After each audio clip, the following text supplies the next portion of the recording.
Welcome to Special Needs Prepping. My name is Rob. My wife and I have a 19-year-old autistic child, and we got into prepping about 5 years ago because we realized that he wouldn't be able to understand what's going on and he would not do well in the FEMA camp. So we started preparing for a grid down, electric grid down situation in the East Coast power grid that runs from the Rocky Mountains to the Atlantic Ocean can be damaged by from the ground. There are three intersections. If you attack two of them, two sets of 12 suicide bombers and guys with machine guns or a drone or a plane, if you took out two of those, then you could knock out the power grid for about 4 years because those parts are not made in the United States and there is no backup parts. That's just the way our power grid was designed. So the other big thing to worry about is an attack on the internet banking grid. If that went down, we still would have electricity and water and natural gas, but we wouldn't be able to make any purchases, use our debit cards, get paid, or have the internet for information. So so if your child is in a wheelchair or has autism, I mean, you've got an already burden, a lifetime burden. And so then you add prepping on top of it. If your child is in a facility, then does that facility have a backup generator? How much supplies do they have? Or do you have the strength to bring that child home? Are you going to go there and try to help everybody else? So these are things to plan for. So when people get into prepping, the first thing they have is a fear of what other people are going to do. They start off thinking, I've got to abandon the shelter of my house and go out in the middle of the woods for fear of what other people are going to do. All new preppers do that. After 4 or 5 years, you'll be in a shelter in place plan. And then you expand the idea of prepping. It's not just for these two big things I lined out. It's what if you lose your job? What if your spouse loses your job? What if you have to make a giant repair to the car? So you have to work on your immaturity when it comes to your mind, body, spirit, bank account. You have to get healthy, and you have to lay all these things on the table, and they're hard to look at. You know, your relationship with God, your mental maturity. Can you handle, people that are ranting and raving? Can you let go and let God decide? There are three ways to look at all issues. God may say you're right or you're wrong, or either way is fine. 200 years from now in heaven, we'll find out. So if you can let go and let God decide how things are going to go, if you can delay pleasure of wanting the latest gadget and a good meal, but if you live paycheck by paycheck, then that's all fun. And prepping is hard work. There'll be a lot of you can prep and you can look back and say, well, this I've got these supplies. This looks great, and that can be as much fun as you put in that hard work, and then you can go back and you can look at that and get enjoyment of your hard work here. So the fear of others. One of the things is without gasoline, no one's going to be traveling, and you have to remember that this doesn't happen in a vacuum. No one's going to have any gasoline. The average poor person has a quarter tank of gas. Everybody else has half a tank of gas. So these people are going to use their gas to drive home and then ride around looking for a gas station that has a backup generator. Those will be out of gas or served or reserved for first responders. You'll be looking for a grocery store that hasn't been emptied out. And then people are going to go home, even if the power is on. And that's going to be actually a more dangerous situation because they'll have the comforts of water and they'll have some food in their house, but not for long. They won't have any supplies. The people that are addicted to alcohol, cigarettes, marijuana, illegal drugs, all that's going to dry up. So people are going to go downhill fast, especially without electricity. So the solution is that you have to have a 2-year supply of food, water, medical supplies, fuel, and equipment. And the best place to live is in the suburbs where the suburbs meet the farmland. And because without gasoline, you only have to worry about the people within a mile or even a half-mile radius, because no one's going to have the strength to walk.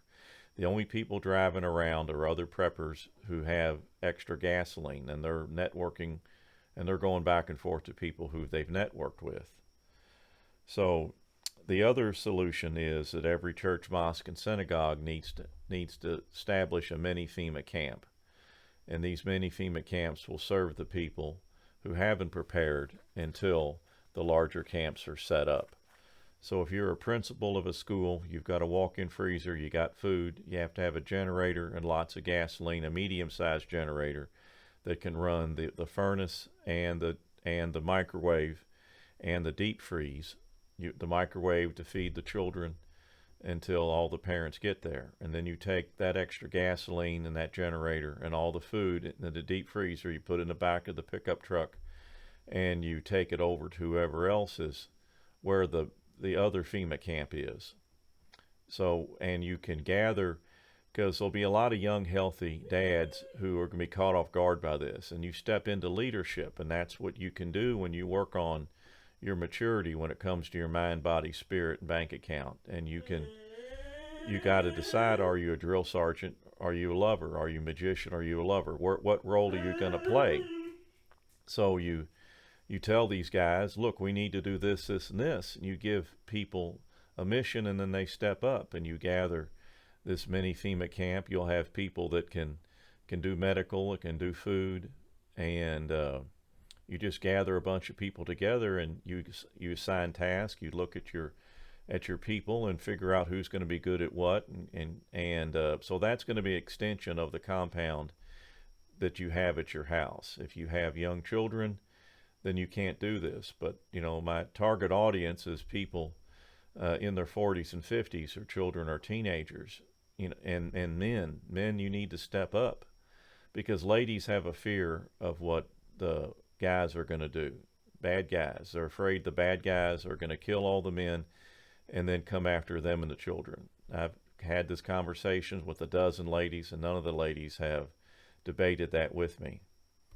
So now you got to understand that people are going to go downhill fast, and all the senior citizens in their neighborhood, 90% of them, are going to be dead within 30 days or a week or 2 weeks. You're not going to be in firefights. You're going to be burying dead bodies. So and a 4-foot hole with 3 foot of dirt on top of them. You find their good Tupperware dish, and you bury their driver's license in with them, and you mark on the inside of the wall of the house. You get some measurements saying where they were buried, and then you winterize that house. You drain all the plumbing. You run an extension cord from their sump pump out through their dryer vent. When more gasoline becomes available, you cut the grass, you pump out the water, you bring everything up from the basement, because the basement's going to flood. You take everything of value that can be used in other houses and other compounds.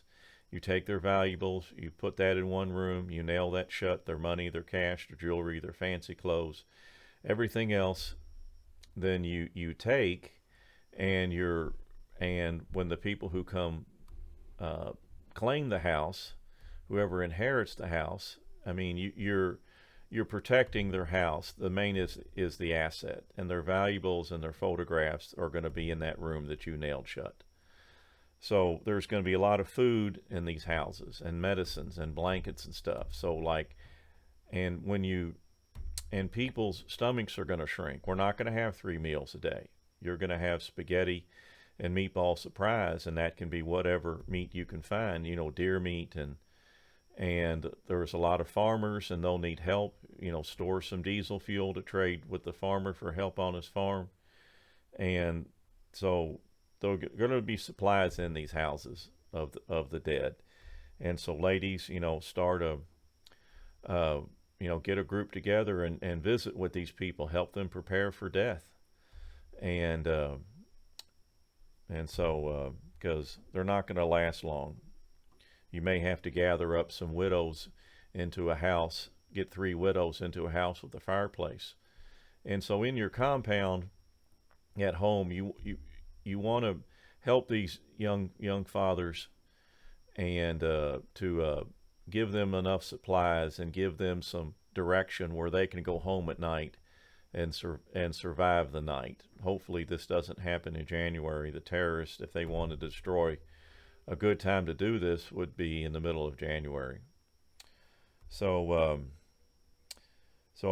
please go to my website, prepperpresentations.com, and I'm going to close with, if you're a magician, use your powers for good. Magicians, power goes to their head. They're politicians, used car salesmen, and understand that you've got power.